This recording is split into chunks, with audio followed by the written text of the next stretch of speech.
আজকের যেগুলো আলোচনার বিষয়ে আপনারা তো জানেন যে আমি গুপ্ত প্রয়োগ নিয়ে আলোচনা করি। আর যেই ভাদ্র মাসের অমাবস্যাটা পার হয়ে গেছে, আপনাদের ভীষণভাবে অনুরোধ যে সামনে মহালয়া আসছে, সামনে দুর্গোৎসব আসছে, তো এই নিয়ে কিছু আলোচনা। তো আমি তো প্রত্যেক বছর বহু বছর ধরে এই আলোচনাগুলো করে আসছি। সামনে দুর্গাপুজো অবশ্যই বাঙালির একটা শ্রেষ্ঠ উৎসব, সবথেকে বড় একটা উৎসব। প্রত্যেকটা মানুষ খুব আনন্দে থাকে বাঙালিরা। আমরা প্রত্যেকে নানা জায়গায় ঘুরে বেড়াই, নানা জনের নানা রকম প্ল্যান থাকে, কিন্তু কারোর প্ল্যান সাকসেস হয়, কারোর প্ল্যান সাকসেস হয় না। কেউ সারাটা বছর ধরে বহু কিছু আশা করে থাকে, সেই আশাগুলো কারো পূরণ হয়, খুব সহজে পূরণ হয়। আবার কারো আশা বহু চেষ্টা করেও পূরণ হয় না। এই দুর্গোৎসবে বহুজন খুব আনন্দে থাকে। আমি চাই প্রত্যেকে আনন্দে থাকুক মা দুর্গার কৃপায়। বহুজন আনন্দে থাকে, আবার বহুজন দুঃখে ঘরের মধ্যে মুষড়ে পড়ে থাকে। এক একজন ব্যক্তির এক এক রকমভাবে দুর্গাপুজোয় দিন কাটে। বহু ব্যক্তি বহু সময়ে বহু অজানা আশঙ্কায় ভোগেন।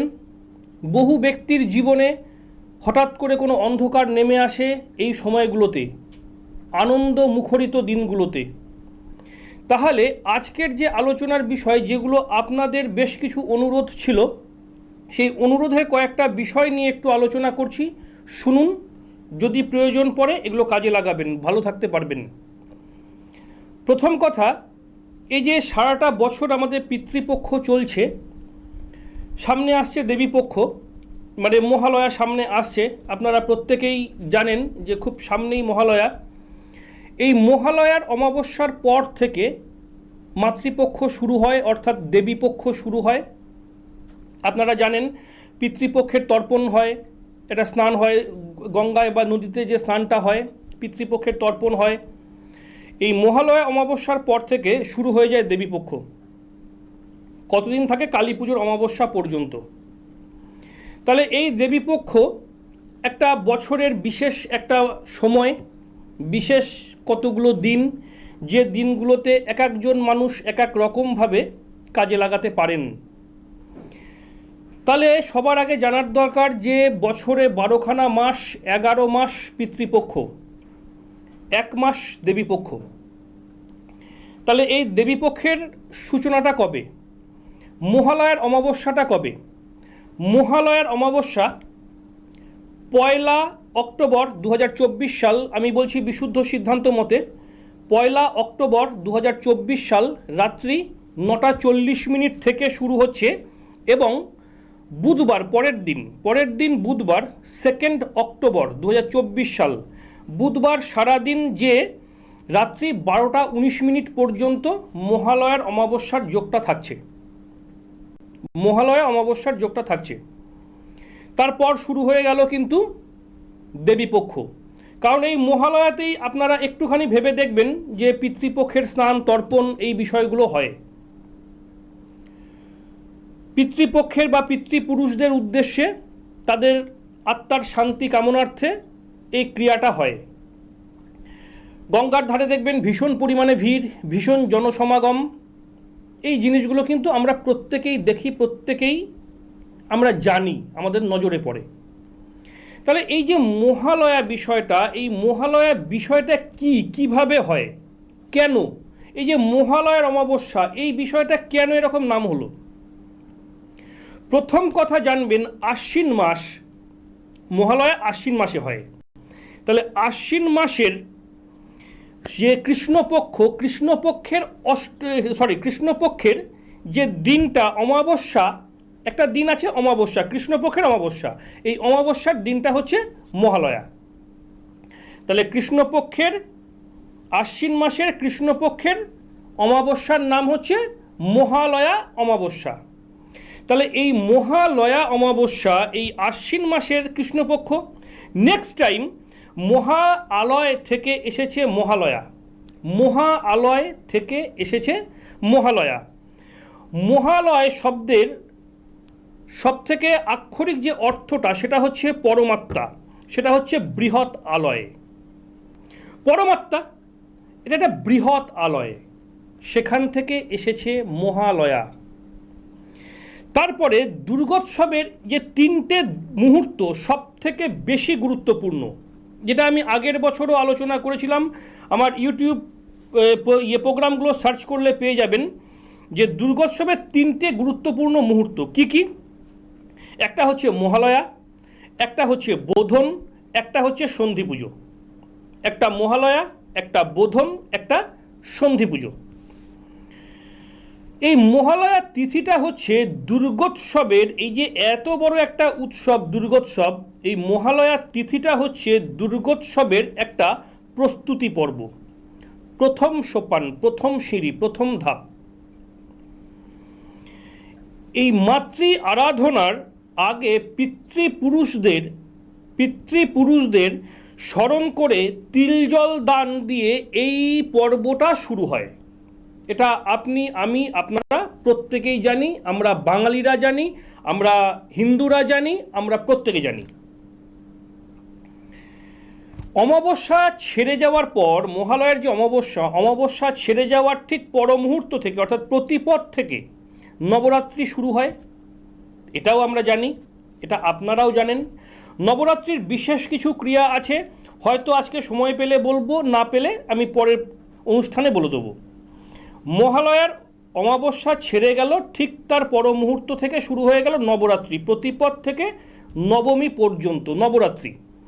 আমরা বাঙালিরা বহু সময় দেখবেন, বাঙালিদের মধ্যেও আছে, অবাঙালিদের মধ্যেও আছে, এই নবরাত্রি উদযাপন বা নবরাত্রি পালন। এই নবরাত্রি পালনটা দেখবেন বহু সময় বহু জায়গায় দেখতে পাবেন এই 9টা দিন ভীষণভাবে সংযম করে পালন করা হচ্ছে, ভীষণ নিয়ম নিষ্ঠার সঙ্গে পালন করা হচ্ছে। এই সময় দেখবেন অনেকে বিন্দুমাত্র আমিষ কিছু খাওয়া দাওয়া করে না, আমিষ কিছু স্পর্শ করে না, এরকম বহু রীতিনীতি আছে। বহুজন মানেন, বহুজন মানেন না। তাহলে এই নবরাত্রি যখন চলবে প্রতিপদ থেকে নবমী পর্যন্ত, কোন দিন কি করণীয় বিষয়, যেইগুলো করলে সমস্যার হাত থেকে মুক্তি পাওয়া যাবে, যেইগুলো করলে আপনার মনস্কামনা পূরণ হবে, যেগুলো করলে আপনি সারা বছর মোটামুটি ভালো থাকতে পারবেন বা ভালো থাকার একটা রসদ পাবেন, সেই জিনিসগুলো নিয়ে আমি আলোচনা করে দেব। প্রোগ্রামগুলো কন্টিনিউ একই টাইমে দেখতে থাকবেন, পেয়ে যাবেন পরপর। এছাড়া ইউটিউবে সার্চ করবেন, ওখানেও পেয়ে যাবেন, সবকটা প্রোগ্রাম ইউটিউবে দেওয়া থাকে। তাহলে এইবার মূল যে আলোচনার বিষয় ছিল যে আপনাদের বক্তব্য মহালয়া অমাবস্যা নিয়ে কিছু বলুন। তাহলে মহালয়া অমাবস্যায় কি এমন কাজ, যে কাজটা করলে পরে খুব তাড়াতাড়ি খুব ভালোভাবে মনস্কামনা পূরণ হতে পারে? তার কারণ মহালয়া কোথা থেকে আসলো, এর মানে কি, কিভাবে কি করে, সেগুলো বলে দিলাম।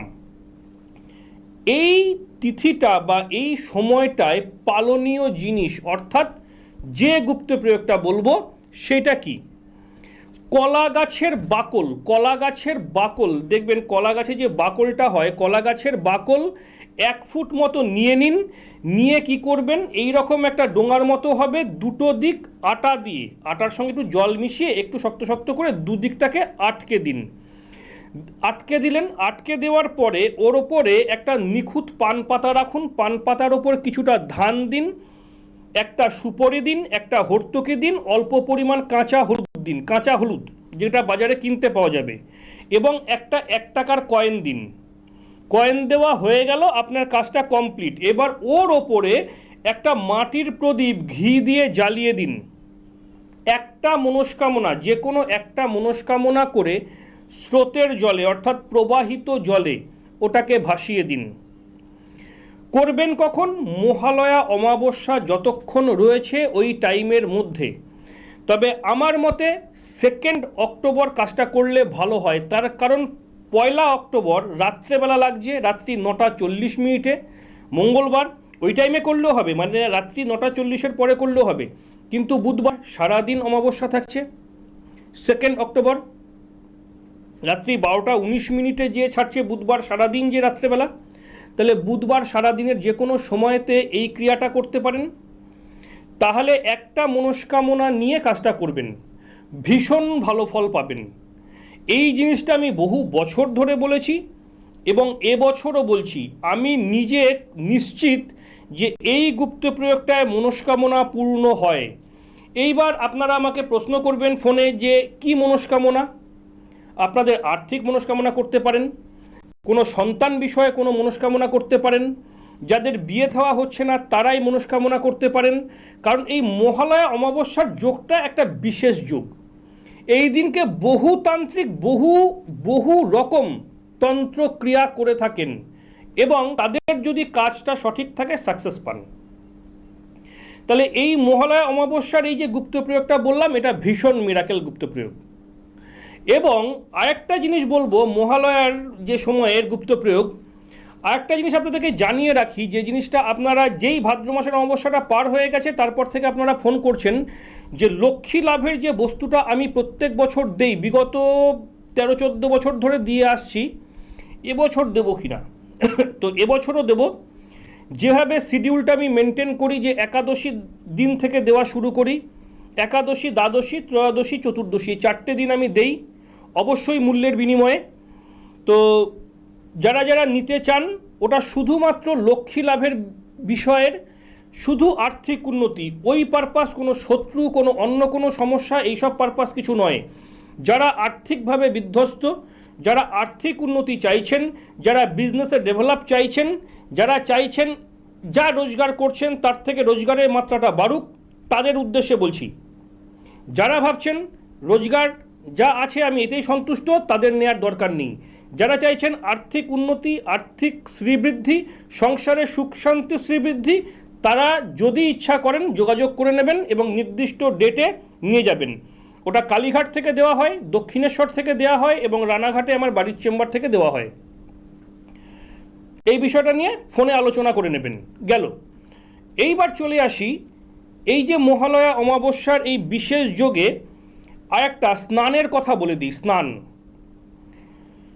স্নানটায় কি হবে, যে লোকপ্রিয়তা বৃদ্ধি। দেখবেন বহু মানুষ বহু কিছু করছেন কিন্তু মানুষের কাছে ঠিকমতো সম্মান পাচ্ছেন না, লোকপ্রিয়তা আসছে না। বহু লোক তার নাম করবে, তাকে ডাকবে, সেই জায়গাটা হচ্ছে না। বহু লোক সম্মান করবে, সেই জায়গাটা হচ্ছে না। এই রকম পরিস্থিতি যাদের রয়েছে তাদের উদ্দেশ্যে বলছি, একটা স্নানের বিষয় নিয়ে আলোচনা করছি, অবশ্যই এই মহালয়াতে করবেন। কি কাজটা করতে হবে? লোকপ্রিয়তা বৃদ্ধি এবং রূপ সৌন্দর্য বৃদ্ধি। গঙ্গা জল, কিছুটা পরিমাণ গঙ্গা জল নেবেন, সামান্য পরিমাণ কুশ ওর মধ্যে দিয়ে দেবেন গঙ্গা জলের মধ্যে, পদ্ম ফুলের পাপড়ি কিছুটা পরিমাণ দিয়ে দেবেন, বেলপাতা একটুখানি দিয়ে দেবেন, অর্থাৎ এক পিস মানে 3টে পাতা থাকে, দিয়ে দেবেন, গোলাপ জল কিছুটা দেবেন আর টক দই কিছুটা দেবেন। দিয়ে একসঙ্গে মিশিয়ে নিয়ে মহালয়ার ভোরবেলা স্নানটা করবেন। মূল জল তো অন্য জল থাকলো, এই কটা জিনিস একসঙ্গে মিশিয়ে নিয়ে স্নানের জলে মিশিয়ে স্নানটা করবেন ভোরবেলা সূর্যোদয় টাইমে। আমার কথাটা শুনে হয়তো গল্প মনে হচ্ছে, কিন্তু বিগত বছরগুলোতে যারা করেছে প্রত্যেকে ভীষণ ভালো আছে। লোকপ্রিয়তা বৃদ্ধি এবং রূপ সৌন্দর্য বৃদ্ধি। যদি আমার কথাটা না মেলে আমাকে ফোন করে জানাবেন যে আপনার কথাটা মিলল না। একটা বছর ধরে টানা, একটা বছর ধরে ভালো ফল পাবেন। এটা খুব মিরাকেল জিনিস। এটা বহু বছর ধরে এটা আমি বলছি, টিভি চ্যানেলে বলছি, ইউটিউবে বলছি, মিলিয়ে নেবেন কথাটা। এই মহালয়া অমাবস্যায় এই যে দুখানা কাজ বললাম, এই দুখানা কাজের যেটা খুশি সেটা করুন। এবং মহালয়া অমাবস্যা নিয়ে এর পরের যে অনুষ্ঠান, সেই অনুষ্ঠানেও একটা খুব ভালো গুপ্ত প্রয়োগ বলবো। আর নবরাত্রি নিয়ে তো আলোচনা করবই। তন্ত্রমতে যারা যারা মহালয়া অমাবস্যায় যোগাযোগ করতে চান, তারা একদম অমাবস্যার একদম দোরগোড়ায় দাঁড়িয়ে যোগাযোগ করবেন না, তাহলে কোনো কাজ নিতে পারবো না। যদি তন্ত্রমতে কোনো প্রতিকারের দরকার হয়, আগাম যোগাযোগ করে নেবেন। আর্থিক উন্নতি, শত্রু, বাধাবিঘ্ন এবং বাস্তু। আর যেটা আমি দুর্গাপুজোর পরে একাদশীর দিন থেকে দেই একটানা 4 দিন, সেটা শুধুমাত্র আর্থিক উন্নতি, সেটার সঙ্গে কিন্তু অন্য কোনো কিছুর সম্পর্ক নেই। তো আজকে যে জিনিসগুলো বললাম শুধু সময়গুলোকে মেনটেন করবেন, ভীষণ ভালো ফল পাবেন। সময়ও বলছে প্রায় যাই। এইবার আলোচনার বিষয় যেটা, আপনাদের অনেকের ধারণা যে গুপ্ত প্রয়োগ যেগুলো আপনি বলেন সেগুলোতে কি সম্পূর্ণ পরিবর্তন হবে। আমি সবসময় বলি গুপ্ত প্রয়োগ কিন্তু ক্ষণস্থায়ী, চিরস্থায়ী নয়। স্থায়ী প্রতিকার, তন্ত্রমতে স্থায়ী সমাধান। কারণ আপনারা জানেন আমি বগলাতন্ত্র এবং সাবরতন্ত্র মতে কাজ করি। যদি কারো তন্ত্রমতে স্থায়ী প্রতিকার করতে হয় যোগাযোগ করে নেবেন আগাম। এইবার অনেকের বক্তব্য থাকে, দাদা ভাগ্যটা কি সম্পূর্ণ পরিবর্তন করা সম্ভব? আমি দায়িত্ব নিয়ে বলছি, আমার জ্ঞানে বলছি, ভাগ্য সম্পূর্ণ পরিবর্তন করা যায় না। যেগুলো বিশেষ কিছু খারাপ যোগ, সেই যোগগুলোকে এড়ানো যায়। যতটা সত্যি কথা আমি বলছি ততখানি সত্যি কথা আপনারা আশা করেননি।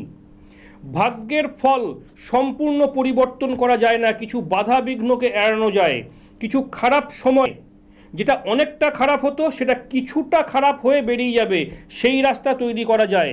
কিন্তু আপনার ভাগ্যের সম্পূর্ণ পরিবর্তন করা যায় না। তার কারণ আপনার জন্মছকের গ্রহগত অবস্থান আমার ক্ষমতা নেই বা অন্য কারোর ক্ষমতা নেই যে কোনো গ্রহকে হাত দিয়ে এক ঘর থেকে আরেক ঘরে সরিয়ে দেওয়ার কারোর ক্ষমতা নেই। গ্রহরা তার নিজেদের ফল তারা নিজেরা দেবেই। যার যে ঘরে যে গ্রহ আছে, যে নক্ষত্রের আন্ডারে রয়েছে সেভাবেই ফল দেবে।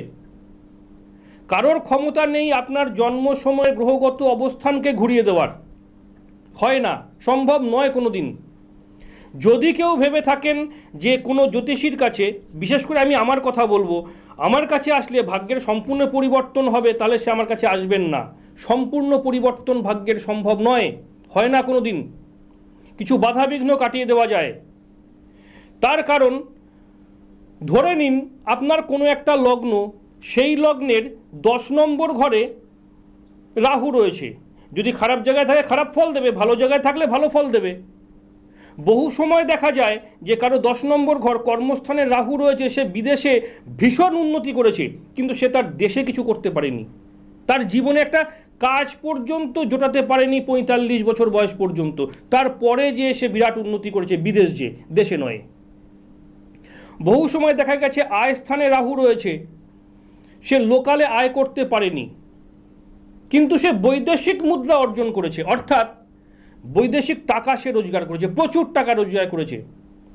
একটা সময় বিদেশের টাকা রোজগার করতে করতে একটা সময় টাকা রোজগার সে কোনো কারণে বন্ধ করে দিয়েছে। হয়তো সে লোকালে কোনো কাজকর্ম করবে, ব্যবসা করবে, লোকাল ব্যবসা সে চালাতেই পারেনি, আবার তাকে ট্র্যাক চেঞ্জ করতে হয়েছে। বহু সময় দেখবেন 10 নম্বরে শনি রয়েছে কর্মস্থানে, কারোর খুব উন্নতি হয়েছে, কারোর খুব ক্ষতি হয়েছে। শনিটা কি অবস্থায় রয়েছে আগে দেখতে হবে। কারণ অনেকেই আমাকে ফোন করে বলেন আমার 10 নম্বরে শনি রয়েছে, কি ফল হবে? তা 10 নম্বরে শনি কি ফল দেবে আমি আগাম কি করে বলবো না দেখে? কোন ঘরে রয়েছে, কত ডিগ্রিতে রয়েছে আগে দেখুন। 10 নম্বরে শনি বহু সময় যদি প্রথম সন্তান হয়, ছেলে হয়, তাহলে দেখা যাচ্ছে একদম অল্প বয়সে তার পিতৃবিয়োগ হয়েছে, পিতৃস্নেহ থেকে সে বঞ্চিত হয়েছে, তার বাবা তাকে ছেড়ে চলে গেছে। আবার 10 নম্বরে শনি বহু সময় বাবার খুব আদরের সন্তান, বহু বছর পর্যন্ত বাবা আর ছেলে একই সঙ্গে ছিল। ওটা তো কোন ঘরে রয়েছে, ঘর টু ঘর সেই ফলটা দেবে। 4 নম্বরে কেতু, বহুজনের বক্তব্য যে আমার বাড়ি হবে কিনা, বাড়ি নেই তার। 4 নম্বরে কেতু বাসস্থান নিয়ে প্রবলেম করায়। আবার 4 নম্বরে কেতু যদি ভালো জায়গায় থাকে তাহলে তারা বেশ কয়েকটা বাড়ি থাকে, ফাঁকা জমি কেনা থাকে, আমার চোখে দেখা। তাহলে 4 নম্বরে কেতুর ফলটা কি বলতে গেলে তো হরোস্কোপটাকে ক্যালকুলেশনটা তো করতে হবে, হিসাবটা তো করার দরকার। আমি তন্ত্রমতে যে কাজই করি না কেন আর যে কাজই জানি না কেন, তাহলে হরোস্কোপটা তো বিচার আগে করতে হবে যে এই ব্যক্তিটার কোন জায়গাটায় প্রবলেম রয়েছে। আমাকে ফোন করে অনেকে বলেন যে আমার এই সমস্যাটা রয়েছে, এর প্রতিকার কী হবে। সমস্যাটা আমি ফোনে শুনলাম, আমি বাস্তবে বুঝতে পারলাম না সমস্যাটা কেন হচ্ছে। সমস্যা শুনলাম, কেন হচ্ছে আমি সেই সমস্যার জায়গাটা তো বুঝতে হবে আগে। আমাকে ধরতে হবে কোন জায়গা থেকে সমস্যাটা আসছে। যদি সমস্যার জায়গাটাকে আমি ধরতে না পারি তাহলে সমাধানের রাস্তাটা আমি কিভাবে দেব? এটা আপনাদের মধ্যে বহুজন বোঝেন, বহুজন আবার বোঝেন না। ফোন করে দুম করে বললেন আমার না ব্যবসাটা চলছে না, আমার না ব্যবসাটা ভালো ছিল, হচ্ছে না, কি প্রতিকার করব? তাহলে আগে যে কাউকে দিয়ে আগে আপনার ভাগ্যের বিচারটা করান, সেই ব্যক্তি তো আপনাকে বলতে পারবেন যে কেন সমস্যাটা হচ্ছে, এই সমস্যাটা শুরু কবে থেকে শেষ কত দিনে, এই জায়গাটা তো আগে জানুন। আর যদি সমস্যাটা সাময়িক হয় তার জন্য অজস্র গুপ্ত প্রয়োগ আছে, না দেখলে তো বলা যাবে না। বহু দূরের মানুষ ফোন করেন, দেশের মানুষ, বিদেশের মানুষ, কারণ যেহেতু আমার ইউটিউব, ফেসবুক সব জায়গায় প্রোগ্রামগুলো রয়েছে, বহু জায়গা থেকে মানুষ ফোন করেন যে আমার এই প্রবলেম। তখন আমি বলে দিই যে অনলাইন যে হরোস্কোপ, অনলাইন যে প্রেডিকশান, এর মাধ্যমে আসুন, তারা করেই নেন। তো আগে জানতে হবে সমস্যাটার শুরু কোথা থেকে, কেন শুরুটা হলো, কোন গ্রহের কারণে, কোন গ্রহটা ডিস্টার্ব, সেই জায়গাটা ধরতে পারলেই সমস্যার সমাধান আছে, না হলে নেই। এইবার চলে আসি আপনাদের বক্তব্য অনুসারে 7 নম্বর ঘরে বৃহস্পতি।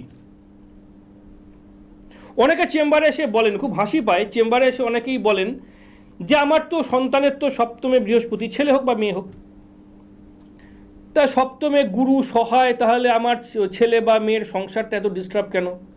সপ্তমে বৃহস্পতি বেশিরভাগ সময় দেখবেন সংসার করতে পারে না, আমি বলছি, দায়িত্ব নিয়ে বলছি, বেশিরভাগ সময় সংসারটা করতে পারে না। বহু বহু হরস্কোপ দেখেছি, সংসার জীবনে ক্ল্যাশ, টাসেল, মিসআন্ডারস্ট্যান্ডিং, স্বামী স্ত্রীর মধ্যে কন্টিনিউ মিসবিহেভ লেগেই রয়েছে।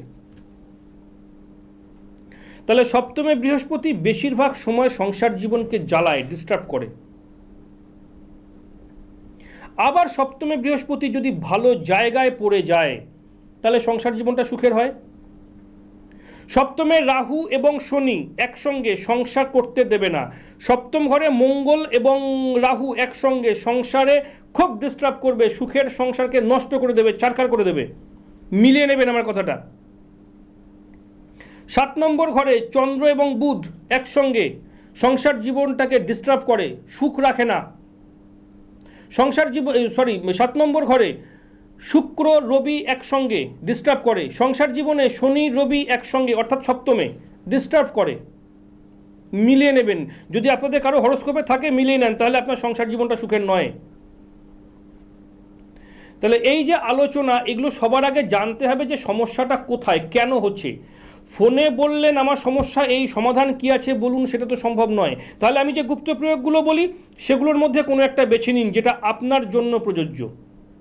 কিন্তু যদি ভাগ্যের সমাধানের রাস্তায় আসতে হয় তাহলে তো আগে তো প্রেডিকশন, আগে তো হিসাবটা করতে হবে। অ্যাকর্ডিং টু হরোস্কোপ কি আছে আপনার ভাগ্যে, কতখানি কি পাবেন আর কতখানি কি হারাবেন, আগে সেটা জানুন, জেনে নিয়ে তারপরে আলোচনায় আসুন। তো যাকে এখন কথা বললাম, আগামী দিনে ওই নবরাত্রির যাবতীয় গুপ্ত প্রয়োগগুলো বলবো, এবং বিশেষ করে পঞ্চমী, ষষ্ঠী, সপ্তমী, অষ্টমী, নবমী এবং দশমী একাধিক গুপ্ত প্রয়োগ বলবো। হয়তো আগামী দিনেও যখন প্রোগ্রামটা করব একদিনে কমপ্লিট হবে না, তার কারণ প্রথম ওই ষষ্ঠী, সপ্তমী, অষ্টমী, নবমী, দশমী এই কটা বলতে গেলেই অনেকক্ষণ সময় লাগে, 25 মিনিট সময় প্রায় লেগে যায়। তবু চেষ্টা করবেন শোনার, ভালো জিনিস কাজে লাগবে। বিশ্বাস করে করুন, বিশ্বাস না করে করুন, যদি করেন ভালো হবে এটুকু নিশ্চিত। যদি কারো বিশেষ কোনো দরকার থাকে, যে ফোন নাম্বার দেখতে পাচ্ছেন এই নাম্বারে ফোন করে নেবেন। প্রত্যেকে ভালো থাকবেন, আজকে এই পর্যন্তই, নমস্কার।